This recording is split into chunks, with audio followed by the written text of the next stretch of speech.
marco del ciclo Las imprescindibles de las letras chilenas. Hoy nos reunimos en Biblioteca Central para conmemorar a nuestra gran poeta Gabriela Mistral, haciendo 34 años de su natalidad.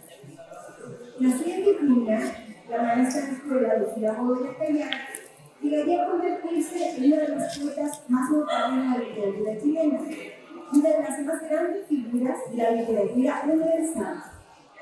Galardonada en 1945 con el Premio Nobel, su vida, su pensamiento social y político han sido un objeto de estudio y de controversia. Hoy, para introducirnos en el mundo de Gabriela Mistral, nos acompaña moderando este conversatorio la profesora Lorena Garrido Donoso, doctora en literatura, mención literatura chilena y hispanoamericana de la Universidad de Chile, Master of Literature por la Universidad de Oakland. Actualmente es investigadora del Centro de Estudios Avanzados de la Universidad de La Ancha y profesora adjunta de la Universidad de Santiago de Chile. Entre sus publicaciones destacan Gabriela Mistral, manuscritos, poesía inédita, y no hay como una contadora para hacer contar, no ser poeta, en la obra de Gabriela Mistral. En esta oportunidad nos acompañan como expositores Maximiliano Fernández Campos, doctor en teología de la Universidad de Salamanca. Don Maximiliano Salinas se desempeña actualmente como académico del Departamento de Historia de la Facultad de Humanidades de la Universidad de Santiago de Chile. En esta ocasión nos dará a conocer su libro, Gabriela Mistral, la revolución mestiza de la tierra. También integra este conversatorio Ignacio Bravo Pietro, profesor de Estado de castellano y exalumno de nuestra casa de estudios, que nos comentará su tesis, Huella, Ecos y Versos, el feminismo libre en otras mujeres de Gabriela Mistral.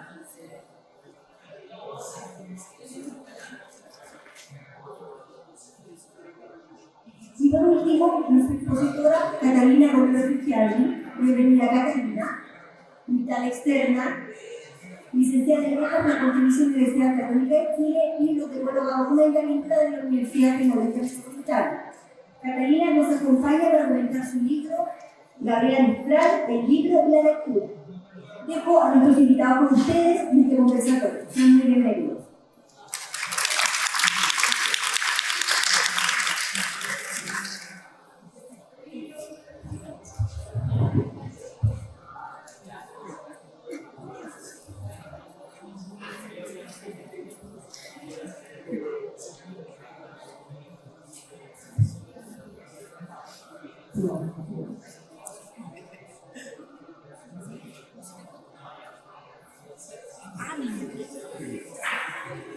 Bueno, para mí para empezar. Muchas gracias. Agradezco a la biblioteca por haber organizado este conversatorio, a Claudia particularmente por haberme también invitado a conversar hoy con nuestros invitados, Catalina, Maximiliano e Ignacio. Para comenzar, quiero hacerles una pregunta que es como muy básica, en realidad es una excusa para que también nos cuenten sobre el trabajo de cada uno, y es, ¿qué los llevó a investigar, a trabajar sobre Gabriela Mistral? Ese proyecto de contarnos algo sobre su propia historia y su historia con ella, y también cómo se fue gestando el interés en ella y cómo se tradujo ese interés en la investigación que ha hecho cada uno. Bueno, ¿me escuchas? Sí. Bueno, hola. Como decía mi bibliografía, yo estudié letras antes de estudiar bibliotecología y, bueno, para la tesis de bibliotecología, no de letras, me aconsejaron que siguiera una autora literaria en el fondo, para conectar todas estas dos carreras que yo había seguido. Y realmente no me esperaba que era Gabriela Mistral, porque realmente yo no conocía la prosa mistralena. En letras siempre me enseñaron más que nada la poesía, y después entendí por qué.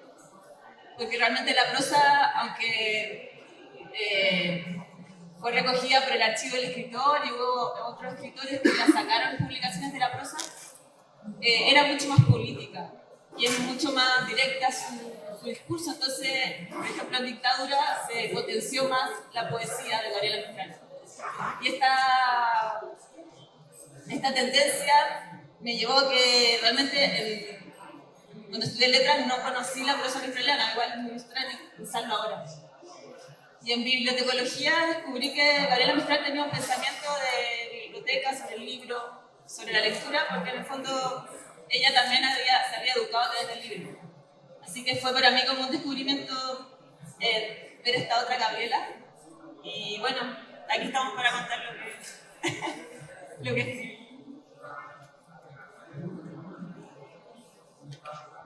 Hola, ¿qué tal?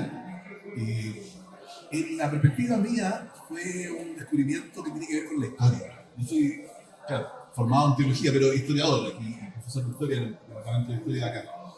Y lo que me interesó era incorporar a la Gabriela dentro de la historia social, política, cultural de Chile. Porque claro, también la Gabriela puede estar como arrinconada solamente en los aspectos literarios, culturales, ¿no? Y no insertarla en el proceso, en los procesos históricos chilenos del siglo XX.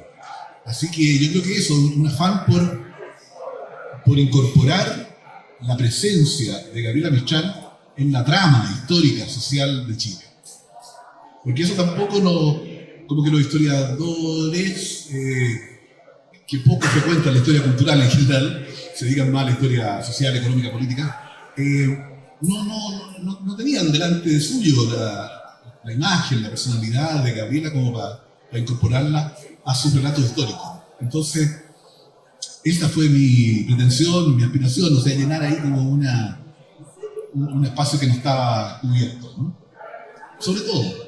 Y bueno, ha sido muy entretenido, muy magnífico, porque realmente la Gabriela traspasa solamente el aspecto meramente literario, digamos, para en el fondo ser una, como yo considero que es casi una pensadora, sí, pensadora, por decirlo, sentipensadora mejor, de la realidad chilena y mundial. Así que es como traerla a la historia de Chile y a la historia en general de la humanidad. Eso.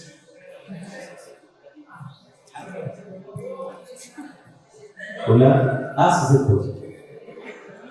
Bueno, hablarles, primero agradecer la invitación. Primera vez que presento mi trabajo fuera de la defensa de tesis, así que estoy bien emocionado. Y respondiendo a la pregunta, nace principalmente, y así lo noté en mi tesis, como un extrañamiento.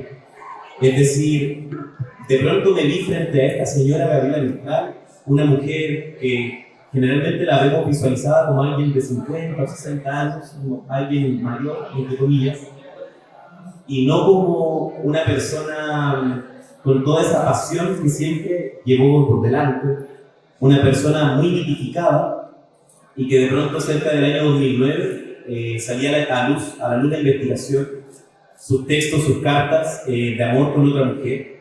Entonces, esa situación y la diferencia sexual en Gabriela Mistral fue algo que cautivó mi atención desde un primer momento.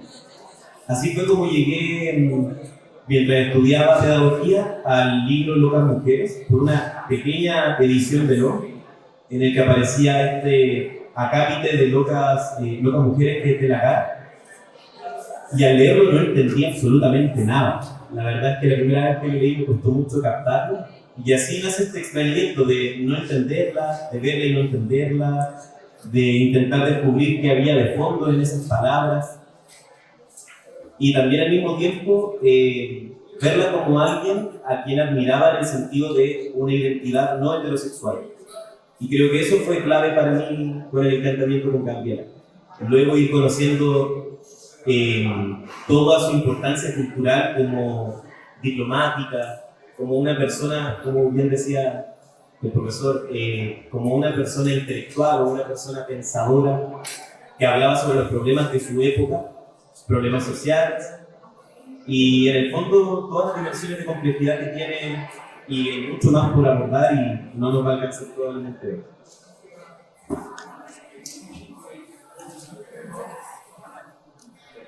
Gracias. Quería a propósito precisamente de llevarlo como a este tema, todos sabemos que igual la utilización de la imagen de Gabriela Mistral es un tema en sí mismo. Fue utilizada en la época de la dictadura, por ejemplo, para de alguna manera contrarrestar la figura de Neruda y sus militancias. Entonces se transforma ella en una especie como de madre universal, se empiezan a enseñar sus poemas solamente aquellos que convenían a esa imagen, ¿no? Piececitos, manitas y otras cosas más, algunos pocos más. Y ella empieza a representar a esta persona, que afortunadamente ya sabe que era así, pero una especie de modificación, una santa, ¿no? Una madre frustrada, siempre sufriendo por su supuesto novio que se suicida, que también era una historia muy urbana más que nada. Y hoy está hacia como el otro lado, ¿no? Hoy existe esta imagen de Gabriela Mistral en un pitillo, con un pañuelo verde, etc. Yo quería preguntarles a ustedes qué opinan sobre esta como iconización de Gabriela Mistral con, hoy en día con el feminismo, por ejemplo, considerando que ella siempre rendió de las etiquetas, ¿no? Por distintas razones. Bueno, yo justamente tengo un capítulo, una parte de habla del feminismo de Gabriela Mistral. O sea, no lo habla, pero yo tomo ese tema. Y considero que ella es muy compleja, en el fondo, como ante ese tema. Digamos, ella debería haber sido un estándar de mujer para el feminismo, pero que ya estaba lista, así, digamos, era soltera, no tenía hogar fijo, trabajó desde los 17 años, nunca se dedicó, digamos, a las labores domésticas, como que a las que estamos destinadas. Entonces, realmente como que ella podría haber sido como un estándar para los feministas, pero que estaba lista. Pero no lo fue, porque ella realmente tenía conflicto con el movimiento feminista, porque primero lo consideraba que era clasista, ¿ya? Porque realmente como que se dedicaba más que nada a la clase media burguesa, meritocrática, no sé, universitaria, profesional. Pero se olvidaba en el fondo de las obreras que para ella siempre las vio trabajar en el norte, no sé, en la tierra. Para ella no era como algo nuevo que la mujer trabajase. Entonces como que considera que el feminismo de su época se olvidaba un poco de la clase obrera y realmente repetía un poco los cánones un poco patriarcales. Y también, bueno, feministas también estuvieron muy en contra de Gabriela. Yo también repaso un poco cuando ella fue directora del liceo de Punta Arenas, fue directora del liceo de Antofagasta, trabajó en Temuco, o sea, Los Andes, Santiago. Pero cuando llegó a Santiago, las feministas le hicieron, pero la basurearon porque no tenía profesión. O sea, realmente Gabriela ni siquiera terminó el colegio, si pensamos. Ya no tiene como un oficio. O sea, sí terminó, o sea, estuvo en una escuela en Montegrande con su hermana, pero nunca terminó, como que no tiene un título que le diga que terminó educada oficialmente. Y eso, para las feministas de la época, fue como muy importante en el fondo para distanciarla.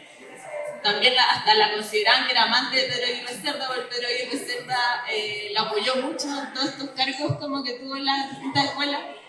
Entonces ella decía que era como que realmente como que las mismas mujeres no la apoyaban, ¿verdad? Y nunca la respaldaron su experiencia, que era más que nada vivencial, ¿ya? No había un cartón que la avalara. Entonces sí, yo creo que ella, como todo en Gabriela, como que podemos revisar varios hitos, hay contradicciones pero gigantes. O sea, Gabriela, por ejemplo, ama el norte de Chile, no sé, pero también lo odia. Porque encuentra que como que es precioso pero tan marginal. Y es como que todo eso que le pasa a ella, también con el feminismo, yo creo que es lo mismo. En el fondo, ama todas las demandas. Yo creo que estaría de acuerdo, de hecho, existe como recados de ella, artículos de ella que defiende el voto femenino y obviamente defiende no sé, porque la mujer tenga derechos. Pero realmente como la causa feminista considera, de hecho, la llama que tiene poco peso intelectual, no sé. Ahí Gabriela como que tiene sus contradicciones como toda genial, yo creo. No sé. Sí, a ver, los íconos gabrielescos, ¿no? Yo creo que el ícono fundamental que se instaló en Chile es la maestra, la profe, ¿eh? Lo cual también es un ícono curioso, porque yo creo que, claro, ciertamente fue profesora, pero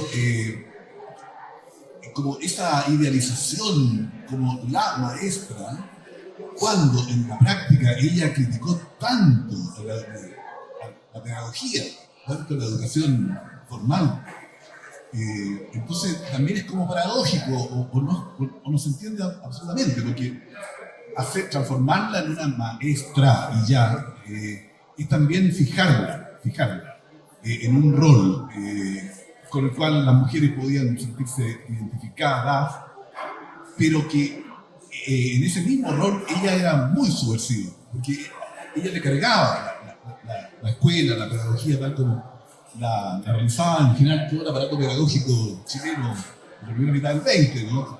Que tenía todas unas características que ella no compartía. Ella decía que la escuela era una madrastra, ¿no? La escuela era un espacio de exilio para los niños, como una cosa muy opresiva, opresora. Entonces, reivindicarla solo en el lado así, la maestra, también yo creo que ella misma se sentiría identificada con ese ícono, el ícono de la pedagoga, así, como tal.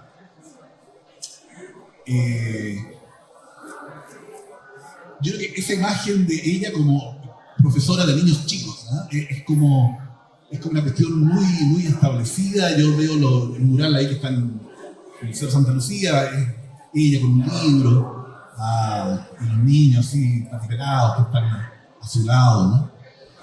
O en el mismo Monte Grande, hace poco se levantó una estatua donde otra vez aparece ella muy de profe, ¿no?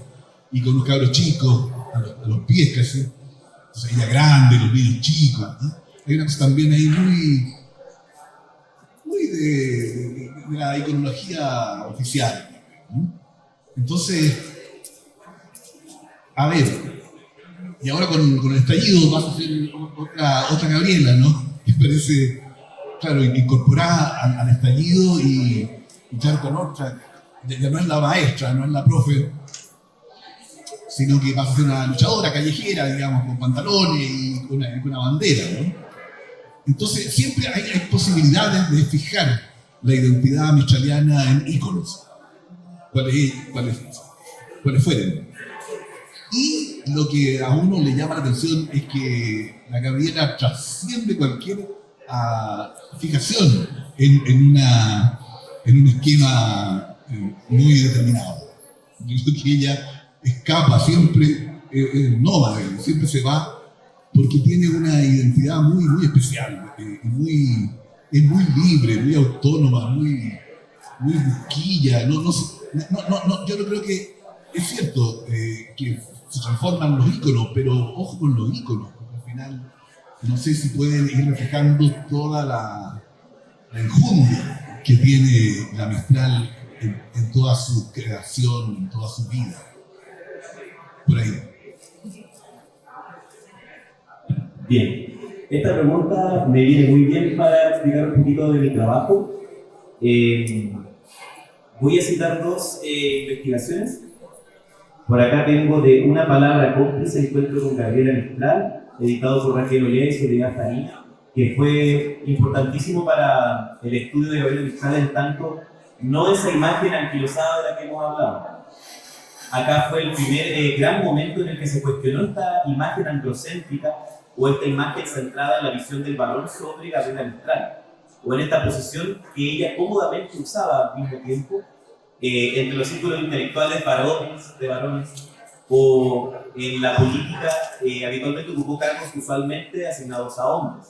Y por eso también no es casual que haya sido la primera hispanoamericana en ser galardonada con un Nobel. Entonces, todos esos hitos, ser la primera cónsul chilena, la primera chilena cónsul siendo mujer, también es un hito que habla de lo mismo, como su relación con el mundo de las mujeres siempre es polémica y siempre es importante estarla mirando.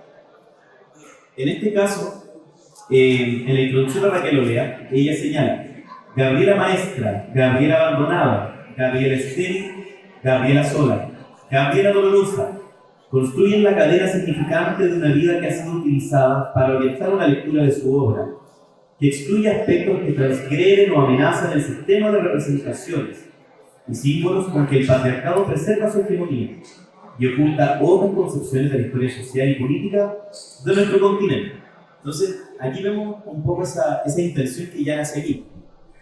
Y luego algo que quería también relevar es, esto es algo que ella misma plantea, y esto está sacado de una investigación en la que Figueroa aparece como autora. Y ella dice esto acerca del feminismo, sobre todo pensando en el feminismo del sufragismo, como en esa etapa.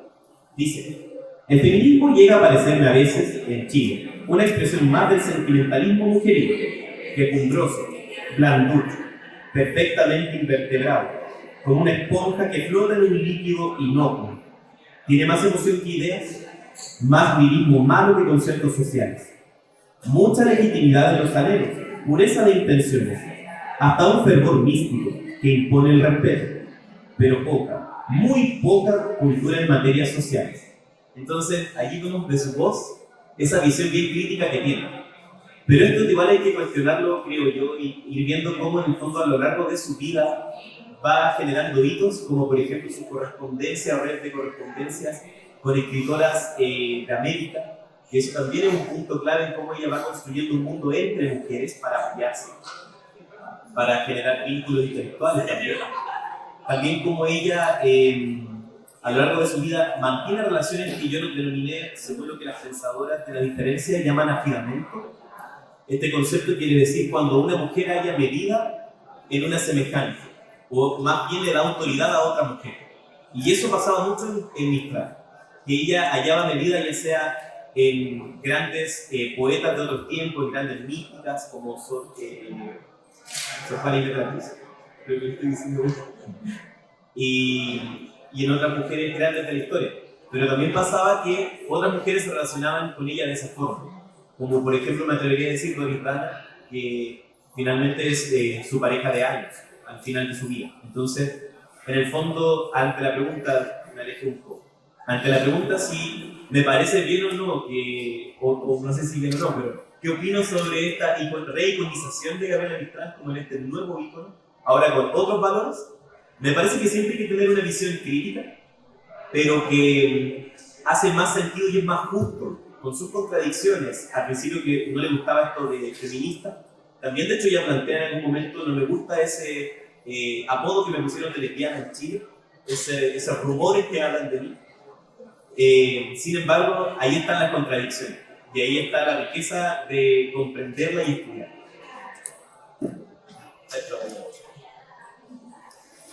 Sí, eso es lo interesante con Mistral, que en realidad nunca hay una respuesta definitiva para nada. Tenía una pregunta especial para cada uno, pero igual pueden responderla los demás. Una pregunta para ti, Carolina, después de leer este libro, que me parece además súper interesante y súper importante destacar esa parte de Mistral, el tema que tiene que ver con la educación, con el fomento de la lectura, etc. Quería precisamente preguntarte, ¿qué opinabas tú de, tú hablas en el libro también la época que ella es decana de México, la época de José Vasconcelos, a toda esta nueva como manera, digamos, de ver la educación en México? A ella le invitan para que, o le piden ahí, que haga este libro, Lecturas para Mujeres. Yo quería ver tu opinión no solamente como estudiosa Mistral, sino que también desde el punto de vista del género y del libro y de la lectura.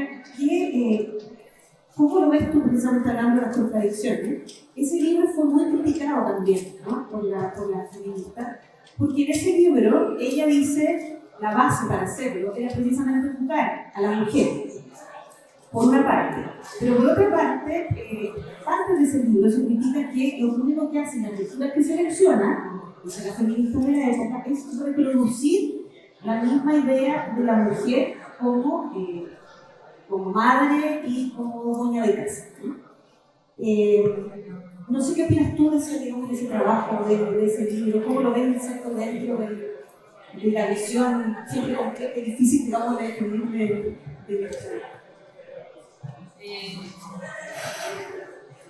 Sinceramente lo leí hace mucho tiempo, así que no me acuerdo. Pero si lo situamos como dentro de México, ahora lo escribió. Tú dices que lo escribió cuando estaba en México. Bueno, yo creo que en México Gabriela tuvo un rol muy importante, no sé si saben, pero Gabriela fue invitada por el gobierno de por el gobierno de Álvaro Obregón. El ministro de Educación, Vasconcelos, la invita a hacerse cargo como en el fondo de bibliotecas populares en zonas más que nada indígenas, y ella va al fondo a fundar estas bibliotecas en zonas más aisladas, y dentro como de su proyecto también funda el fomento lector, ¿ya? Y en ese sentido, si uno analiza como las actividades que realizaba Gabriela, eran como una fiesta de la lectura, digamos. Son conceptos que ahora como que los tenemos muy normalizados, de hecho como que revisé en el plan de 2023 y todo, pero esto Gabriela lo viene diciendo hace mucho años, ya como del fomento de la lectura y de llevar como los servicios bibliotecarios hacia los servicios públicos, ya como en el fondo los bancos, a las estaciones de trenes, no sé, esas cosas como que yo encuentro muy innovador para la época. Bueno, y la cosa es que también dentro de su proyecto está el fomento lector. Y entre el fomento lector, si tú dices como que, en el fondo, Gabriela dice que no hay que tener censura alguna. O sea, y da lo mismo si son novelas rosas, folletines, devocionarios, no sé, diarios. O sea, para ella como que el impulso a la lectura tiene que venir desde lo más, en el fondo, masivo y popular. Y en ese sentido, tú muy intelectual no puedes imponer como tu visión. Si es que alguien te pide un libro que aunque tu parecer lo considere como malo o tonto o hasta machista. No sé, en el fondo como que el bibliotecario, y ese es como lo lindo de Gabriela, porque siempre compara lo que tú dices como hay dos formas de educación y por eso rescata ella tanto la biblioteca. Porque en el fondo como que la diferencia de la escuela, la biblioteca, la persona se educa libremente, a elección. En el fondo va a elegir sus temas, sus gustos. Para ella la biblioteca es como el espacio de desarrollo cultural por esencia, mucho más que la escuela, porque en la escuela o en la universidad o en las instituciones como de aprendizaje hay una jerarquía, ¿no? O sea, tú igual tienes que escuchar a alguien y repetir un poco lo que te explican. En cambio en la biblioteca es solamente pura autonomía, y Gabriela es bien anárquica en ese sentido, así como en el fondo de edúcate tú misma o tú mismo. Y en el fondo como que el bibliotecario no tiene derecho a imponer su criterio. Y hay que tener una variedad pero gigante en la biblioteca. Se aspira como unas colecciones pero ya muy diversas. Y en ese sentido yo creo que también como que si el sentido de su libro fue como en el fondo como, no sé, recomendar lecturas, algo así. Ella como que, claro, con tal que le da a la gente como que se olvida del criterio como tal vez intelectual o más doctrinario, elitista, que no sé, yo creo, no sé. Sí, porque ella también, además, valoraba el tema de la biblioteca porque ella se había educado a sí misma. Claro. Por la biblioteca de Santón, me parece. Del Bernardo Santón. Sí, leyendo lo que le cayera. Sí, es muy autónomo.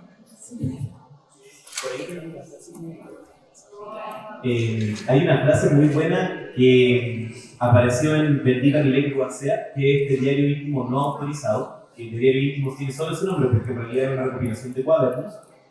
Allí hay una frase muy buena, la voy a reproducir, pero no es muy... Pero dice algo así como: tengo un sueño, digamos, más salvaje que el de las feministas más radicales de Estados Unidos, que es que las mujeres en Chile, las niñas en Chile, se eduquen solo con textos escritos por chilenas, por mujeres chilenas. Y eso lo encuentro muy notable y también hace un vínculo con este libro que compiló que creo allá en México. Quería preguntar respecto al libro de la Revolución Mestiza de la Tierra, ¿no?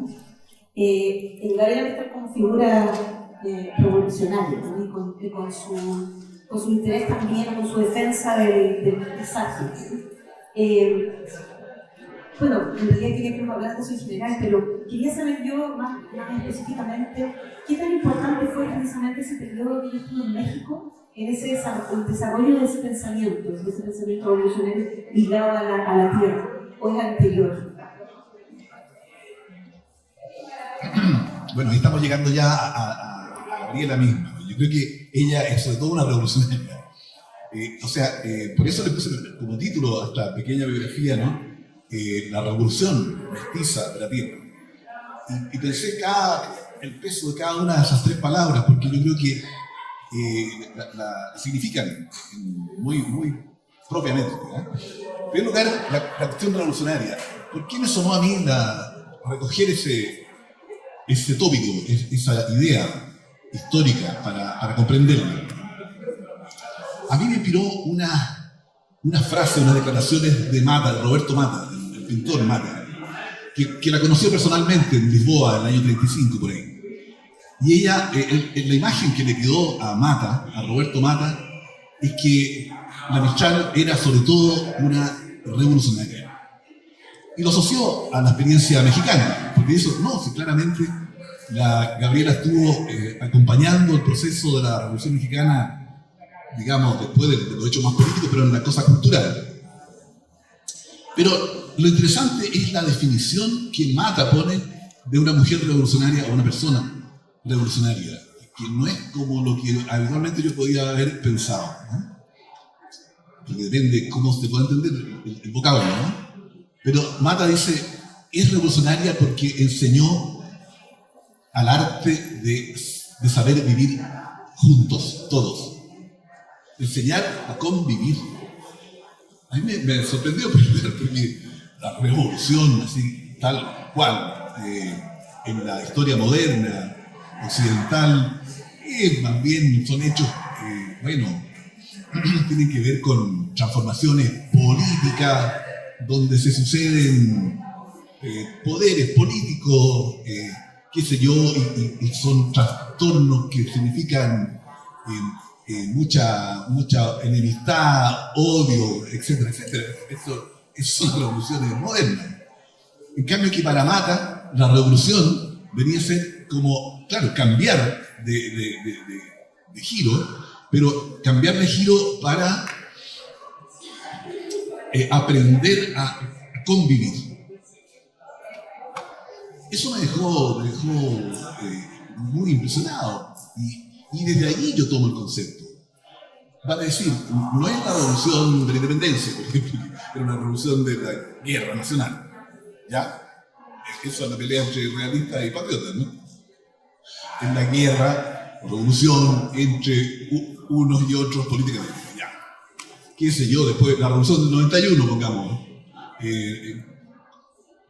contra Balmaceda, una guerra constitucional, porque estaban los que defendían la Constitución del 33, y supuestamente Balmaceda estaba violando la Constitución del 33. Bueno, pero es una guerra política, un conflicto político donde se agarran a pedazos unos y otros. Y, en cambio, esta noción introducida por el artista Mata es considerada, no, por la revolución es más bien un encuentro que no había y que ahora se produce. Es como reencontrarse, saber encontrarse, saber vivir en una comunidad que antes no se tenía. Y eso yo lo vinculo con el mestizaje. ¿Por qué? Porque el mestizo es un ser que está habitado por diferentes identidades, no tiene una sola. En su propia identidad mestiza, o en su ser mestizo, están dialogando muchas voces y muchos cuerpos en una misma persona. El mestizo de América tiene lo indígena, naturalmente, pero también tiene lo mediterráneo, lo europeo, y por qué no lo africano. Y como se ha demostrado por Vargas Saavedra, que es el gran microlólogo, gabrielólogo, ha dicho que si se hace la ascendencia genética de la Gabriela, hay sangre africana, judía, indígena, americana, etcétera, un mosaico. Bueno, a mí eso me deja también interesado, porque es descubrir el mestizaje, no como habitualmente se puede entender la mezcla entre españoles e indios, así como el sincretismo y ya. No, yo creo que el mestizaje es una experiencia fabulosa de albergar en sí mismo muchas cuestiones que son distintas, pero que son semejantes y diferentes, pero que ahí están y que uno dialoga con cada una de ellas. Y yo creo que Gabriela se sabe a sí misma como una mestiza, y claro, lo dice a cada rato, pero justamente porque en ella convive tanto la tradición andina, que viene más por su papá, por los Godoy, ¿no? Pero también la experiencia judía, que viene por los Villanueva, y qué sé yo, la cosa más de su mamá, en fin, y ella va componiéndose, se autocompone como una mujer de muchas estirpes, de muchas sangres, ¿no? Y eso la hace especialmente una mujer no purista, no capturada en una sola clave, sino que en múltiples claves. Entonces yo creo que la revolución mestiza, que yo siento que ella la encarna, es justamente la posibilidad de generar un trastorno cultural que permite que los que se veían adversarios o distintos o diferentes, identidad y diferencia, toda la metafísica occidental, no, se encuentran como pares semejantes que son. Y eso ahí yo encuentro que empieza a brotar la Gabriela en su riqueza humana, que tiene todos estos rasgos diversos, pero dialógicos. Y por eso ella va a estar tan... yo creo que la gran revolución para ella es justamente que se reconozca ese mestizaje contra el purismo y el racismo, el blanquismo típico de América y de Chile, que decir, que ya es el epítome de esta negación del otro, en términos culturales, raciales, ¿no? De lo indígena, para qué decir, o los judíos. No, ella es india, es judía, y ahí puede empezar a reconocer en otros también todas sus diversidades. O sea, revolución y mestizaje van a mi juicio, van unidos, van vinculados. Y claro, yo creo que en México a ella se le abren muchas puertas, porque en Chile, curiosamente tan ultraconservador, mi país ultraconservador, como se llama, ese país tan pacato, tan fome, se revierte. Allá se expande, se empieza a reír, se empieza a disfrutar, empieza a encontrarse con que puede haber un país entero donde la mayoría es indígena. Entonces eso realmente tiene que haber sido para ella una experiencia alucinante y con la cual se destapó, se le destapó toda esta cosa fruncida que podía haber tenido, si es que tenía, en el Chile antes del año 24. Muchas gracias, muy interesante. La pregunta que tenía para Ignacio, precisamente ya entrando ya más en la poesía, tú trabajaste en las mujeres en tu tesis. Entonces quería que nos contaras qué características de esos poemas llamaron la atención en la manera que lo que trabajaba Mistral. Gracias. Bueno, yo creo que es inevitable para poder responder esa pregunta leer a Gabriela Mistral. Entonces, voy a compartirles el poema La Otra. Probablemente algunos ya o algunas ya lo han leído o lo conocen, ya cada vez más archiconocido. Lo maravilloso de este poema, y creo que eso es en parte una de las características de Locas Mujeres. A ver, solo para contextualizar un poco. Locas Mujeres se alcanza a publicar en vida de Gabriela Mistral solo una vez. Ella publica Lagar en 1954 y en ese año justamente aparece por primera vez el capítulo Locas Mujeres. Gabriela Mistral, entre sus características poéticas está esto de dividir sus poemarios en varios capítulos con temas que se van repitiendo en distintos poemarios.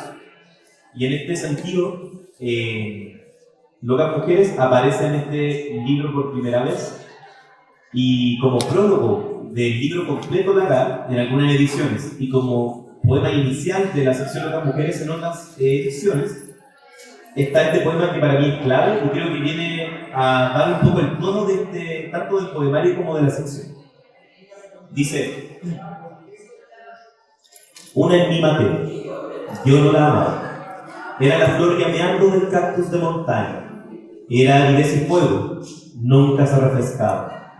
Piedra y cielo tenía pies y espaldas, y no bajaba nunca a buscar ojos de agua. Donde hacía su siesta, las hierbas se enroscaban, aliento de su boca y brasa de su cara. En rápida resina se endurecía su habla, por no caer en lívida presa soltada. Doblarse no sabía la planta de montaña, y al costado de ella yo me doblaba. La dejé que muriese, robándole mi entraña. Se acabó como el águila que no es alimentada. Su cegó el aletazo, se dobló, láser, y me cayó a la mano su cabeza acabada. Por ella todavía me gimen sus hermanas, y las grietas de fuego al pasar me desgarran. Cruzando yo les digo: buscad por las quebradas y haced con las arcillas otra águila abrazada. Si no podéis, entonces, ay, olvidadla. Yo la maté, vosotras también matadla. Entonces, este es el poema. Y características clave, obviamente, del poemario, y esto no solo es lo que yo pude observar, sino también tiene que ver con la investigación de Raquel Olea como Traje de Fiesta. Allí le dedica un capítulo a locas mujeres, y como este nombre del capítulo también menciona dos características que al parecer hay una sobre la otra, pero que finalmente ella quita el punto medio y agrega una I para comprender. Entonces no son solo locas mujeres, como si lo damos vuelta a mujeres locas. No, son locas y mujeres. ¿Y qué define como loca en este texto Raquel Olea? Define como loca o loco aquel que se sale de la norma. Eso es en esencia, no tiene que ver con algo psiquiátrico o algo mental, tiene que ver con quienes escapan de una norma social. Y mujeres, por supuesto, porque cada uno de los poemas de la sección tiene esa importante característica de ser una especie de arquetipo femenino o nombres femeninos, y que voy a pasar a nombrar. La abandonada, la ansiosa, la bailarina.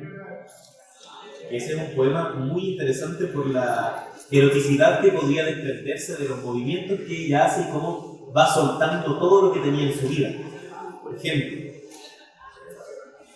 un momento, se me corrió la voz. La bailarina. La bailarina ahora está danzando la danza del perder cuanto tenía.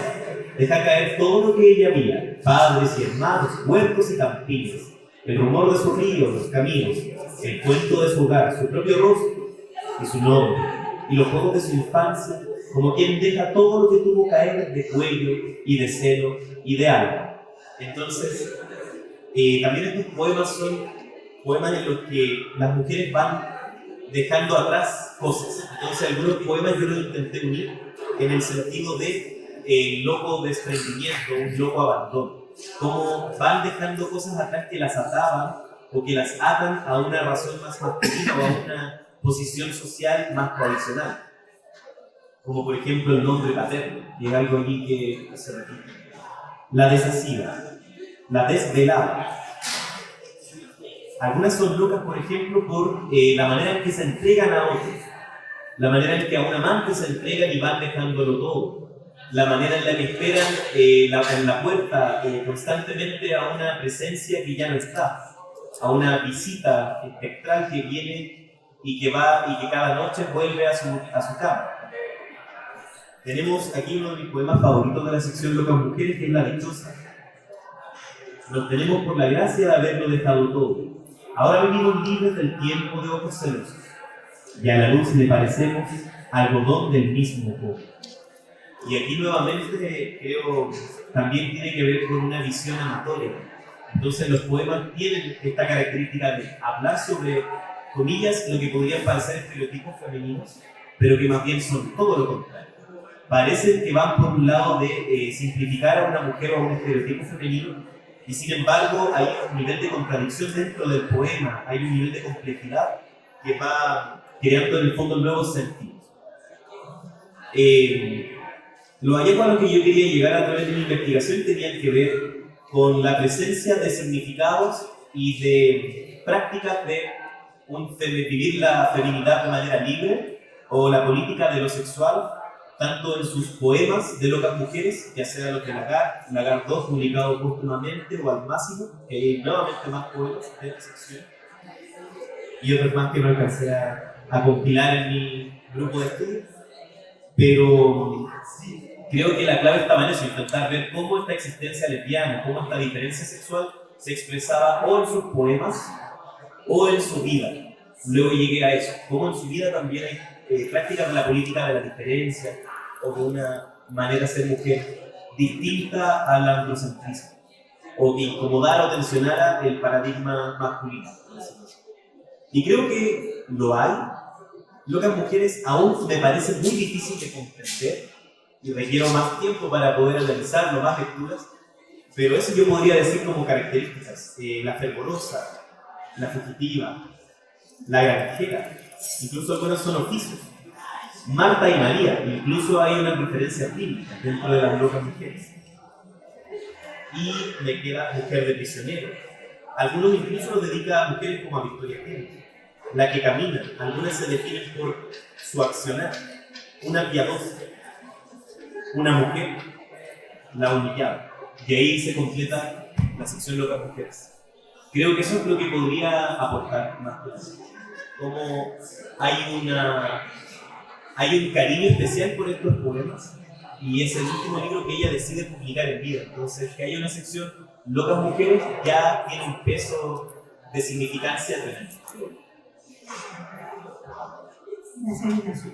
Así como estamos en tiempo para algunas preguntas.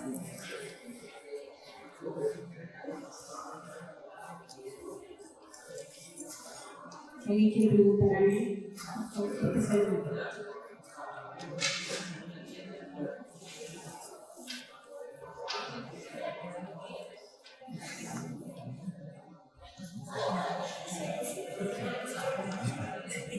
Yo también voy a preguntar sobre su texto. La educación mestiza,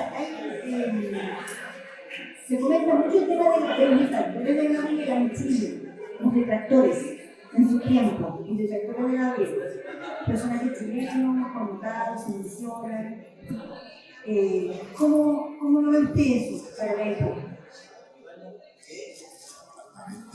Los detractores. Los detractores de ella, En Chile. claro, y que ella lo comenta también, incluso fue hasta Orinana, etc.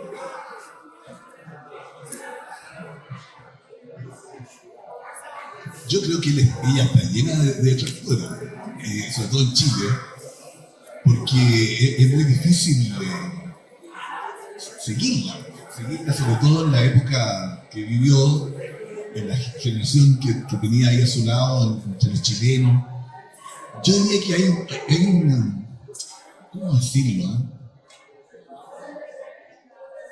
Dentro de los muchos detractores o gente que no podía seguirla, ¿no? A mí me ha llamado mucho la atención un personaje, quizás sé por qué uno es historiador, pero es un historiador chileno, católico, conservador, muy hispanista, que en los años 30, 40 eran franquistas y fascistas. Es Jaime Eizaguirre. ¿Cómo?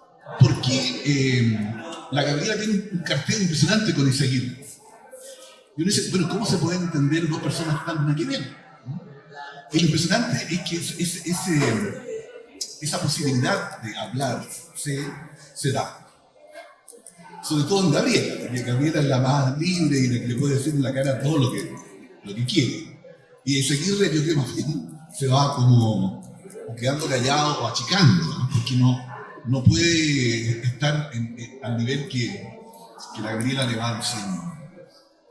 Así como tú citaste un poema, yo quiero citar una carta. Bueno, los historiadores, la correspondencia. Para mí este libro que escribimos tiene mucho de uso del epistolario.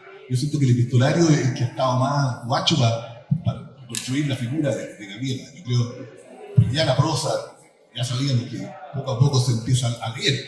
Pero las cartas es un mundo increíble, porque ella escribía mucho, y era un arte para ella poder hacerlo. Yo seleccioné entre montones, pero una con Eizaguirre, con este personaje, con este historiador,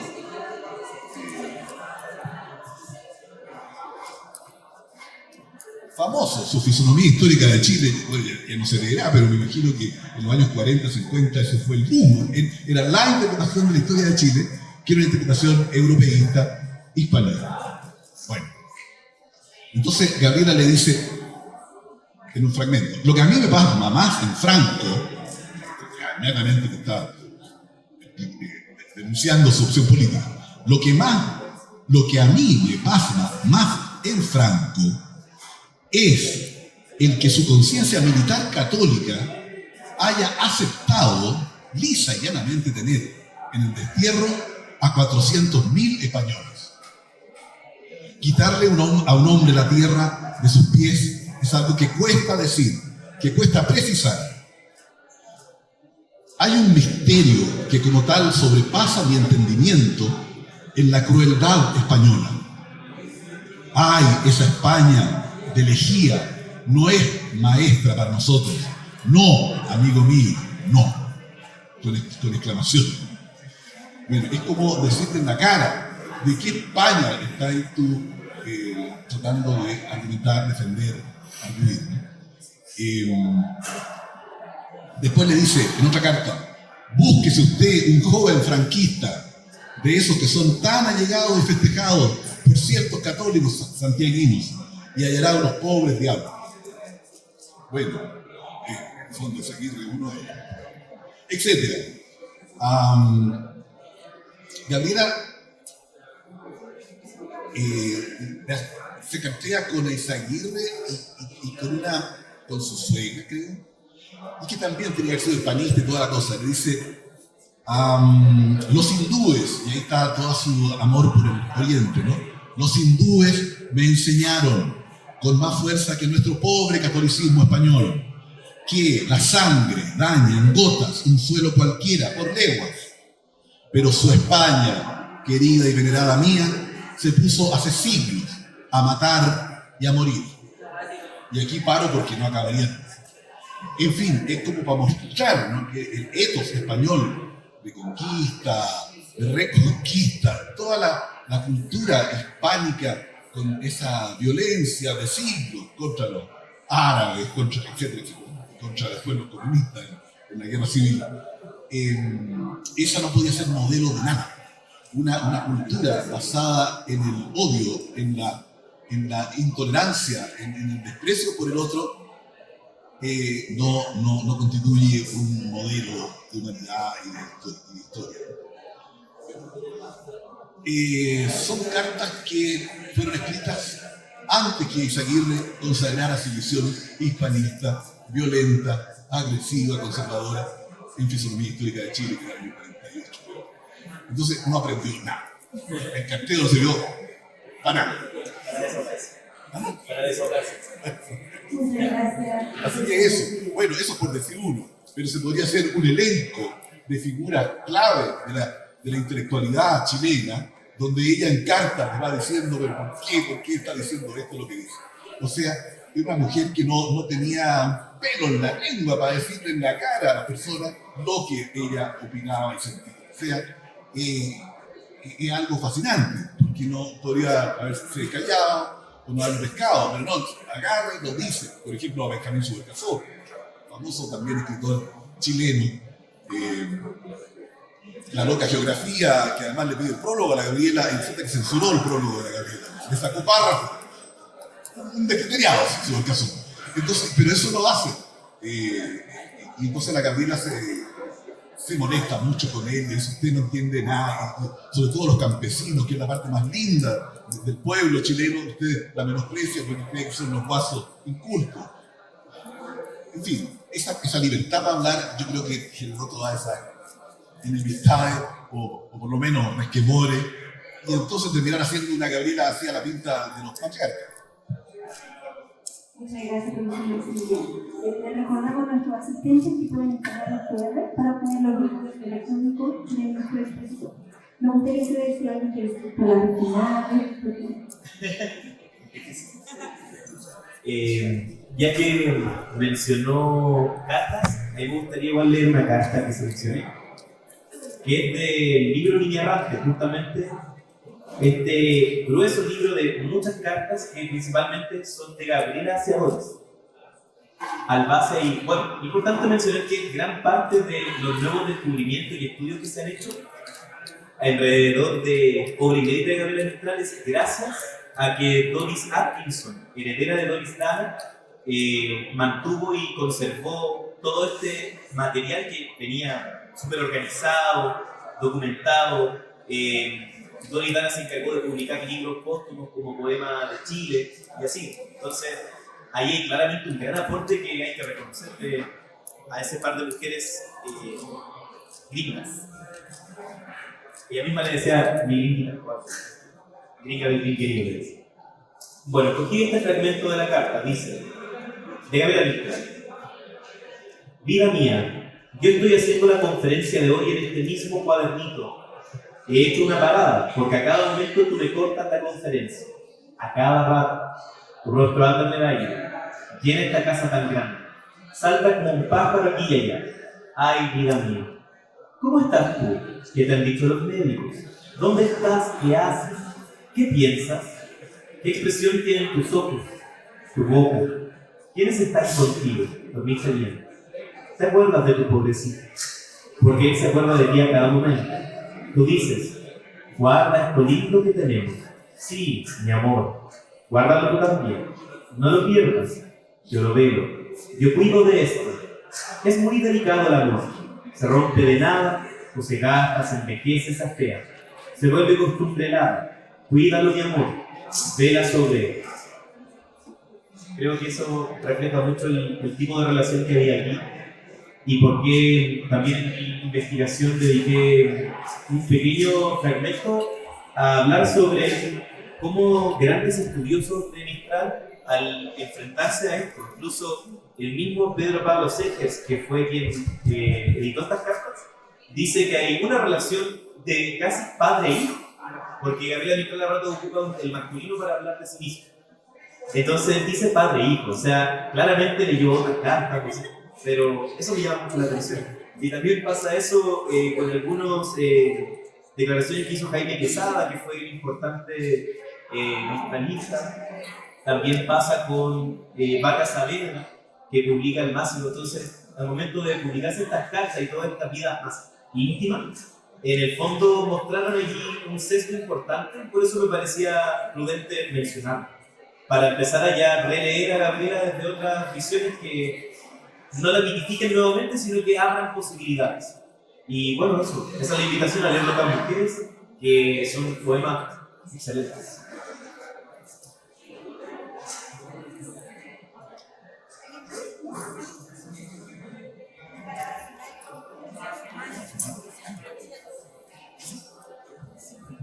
Bueno, para terminar, yo creo que leer una cita a Gabriela para que les quede como un poco sus palabras. Es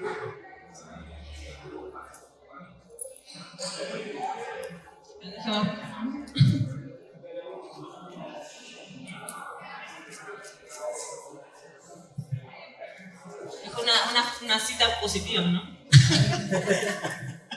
Porque tengo esta ya, pero veamos.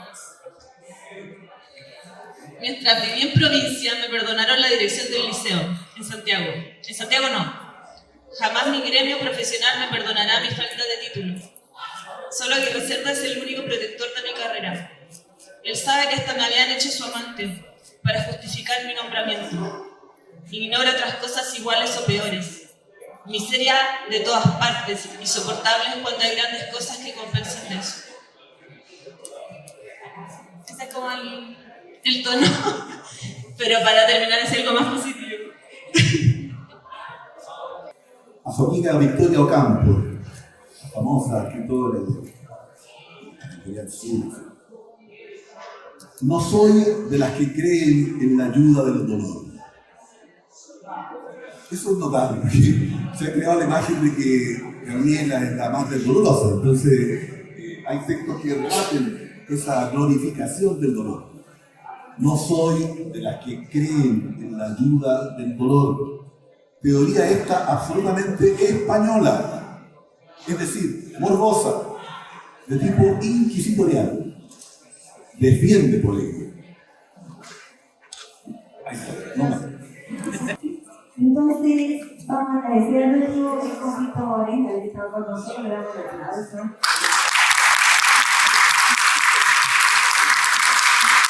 Gracias.